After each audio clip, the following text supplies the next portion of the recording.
خليط التغليف اللي بتعمله خالتي هاد لحاله بجنن، عن جد جربوه بياخد العقل. لونه اللي بياخد العقل. يلا يا زهى عالدواء. بجانح من جوا كيف؟ ما قلت لي محمد شو رأيك؟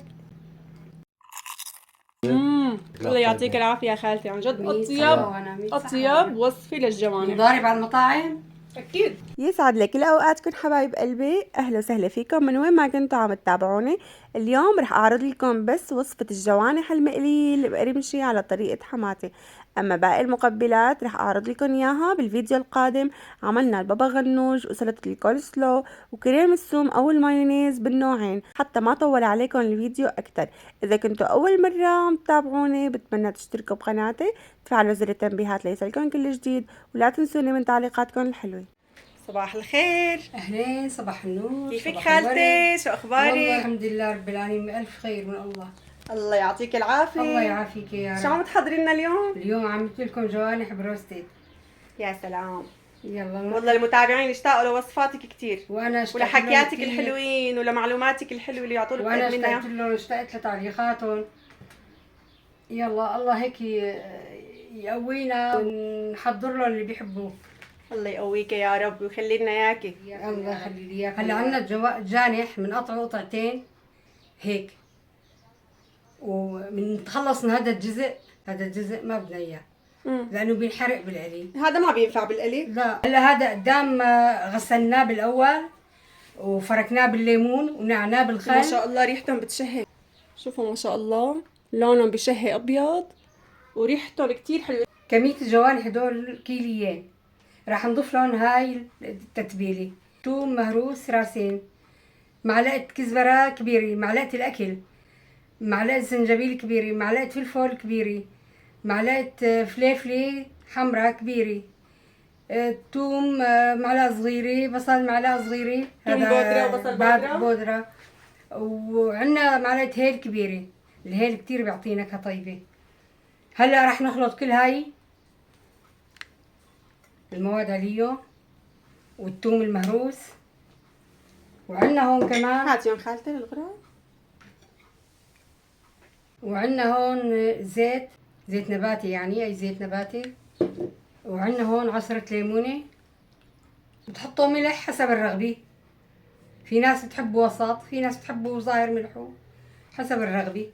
اي تمام. هلا كمان انت حاطه الثوم ملح ما هيك خالتي؟ ايه اكيد. اعطيني المعالق هدول لخلطهم. يلا بدي خالتي. فيكم تخلطون بايدكم، بركة احسن. هلا بالعاده خالتي بتخلط لنا اياهم بايديها، ها اطيب بيطلعوا. بس في ناس ما بتتقبل. لا والله بالايد افضل. خلص خالتي هاتي خلطيهم بايديك الحلوين، وبلا معالق وبلا كفوف. ها هيك بايدك بتعملي لهم مساج. بيطلعوا غير شكل، بتشربوا مزبوط. يا سلام يا سلام، شو هالتتبيله هاي؟ تتبيله محلاها يا عيني ريحتها. شايفه تتبيله ما شاء الله وافره. شوفوا محلاها. خالتي ما بدك تحطي لهم خل؟ لو شم الريحه. لا، لانه نعناهم مسبقا بالخل. فطريوا ما عاد في. وهلا الليمونه هاي كمان بتطري كمان. لو بدنا نعمله بالفرن كنا المفروض نحط له لبن بيعطيه لون، بس بالقلي بيحترق. وبنخليه حوالي ساعتين، اقل شيء ساعتين، واذا اكثر كمان بيكون احسن، بيشرب احسن. زهى تعالي غلفيهم انت. يلا. لانه انا ايدي امتلوا من التتبيله بدي اغسلهم.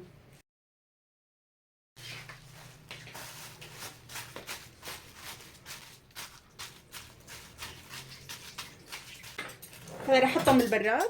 وهلا خليط التغليف اللي بتعمله خالتي هاد لحاله بجنن، عن جد جربوه بياخد العقل. هون عندنا طحين نخلناه، هذا وعندنا هون كعك. هذا الكعك كنحن طاحنينه على ايدنا بالبيت. لما بتجيبي كعك وبصير عندك كعك مكسر فما بتكبيه، بتطحنيه لوقت اللزوم تستعمليه. اي تمام. وهلا راح نبهره.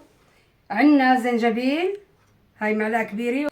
وعندنا هون فلفل اسود وفليفله وماجي بودره. وعندنا هون ثوم مجفف. وعندنا ملح كمان حسب الرغبه. بنخلطهم من بعضهم وهاي كل الحكايه. خالص هيك. هاي التركيبة اللي بتعملها خالتي عن جد رائعة. شايفين؟ فيكم تجهزوها وتخلوها بالبراد. ايه مثل ما تشتوها تطلعوها. هلا ممكن نحن ما نستعمل كل الكمية، نخلي على جنب مشان اذا زاد ما يتبللوا بالدجاج. ايه تمام. فاذا احتجنا نمرد بنضيف له. ايه تمام، الله يعطيك العافية. وهلا اجا وقت الجد، وقت الأبي. هلا هون صار لهم خالتي. هلا إلنا شي 4 ساعات ناقعين هلا. تشربوا مزبوط. هلا شو راح نعمل؟ راح ناخذ الجوانح هيك. هلا نعملهم على مرحلتين. راح نلكم بهاي الخلطة على مرحلتين.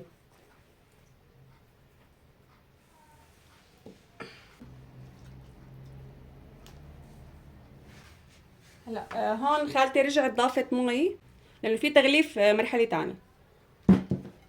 ضفت شي كاسه مي خالتي ما فوقهم هيك تقريبا ايه، بس اذا كان فيهم منزلين مي منيح بتكفي، ما في داعي تزيد مي، بس مشان تكفيك المي بنرجع نبلهم بهاي المي تبعت التتبيله.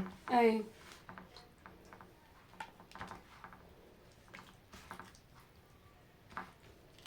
جهزي النار زهى. يلا خلي شغلي تحت الزيت.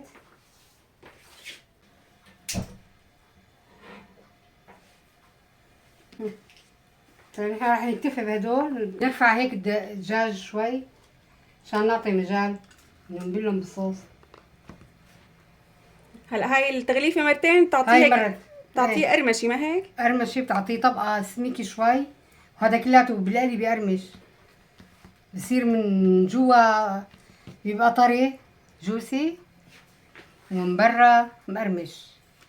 هلا شوفوا شي بشاهي. يا عيني. يلا خاطر لك رح بلش اليوم. يلا. وشو لازم يكون الزيت؟ حامي اي عشان تتغلف ما ينزل منها هذه التغليفة. ايه تمام، وما بنكتر ما بقلب لا لا.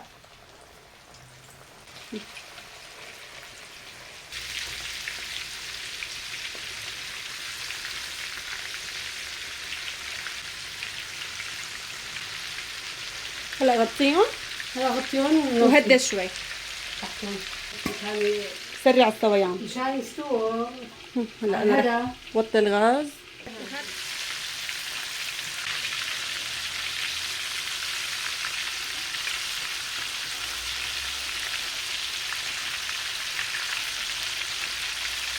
نعمل لهم تقليبه.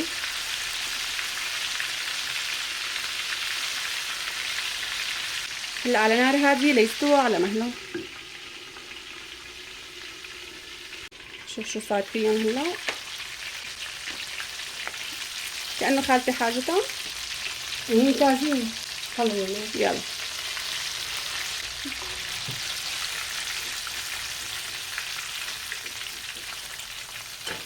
يا عيني.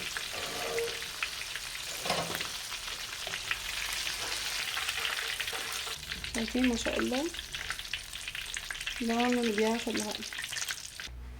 هلا رح نرجع نقوي الغاز.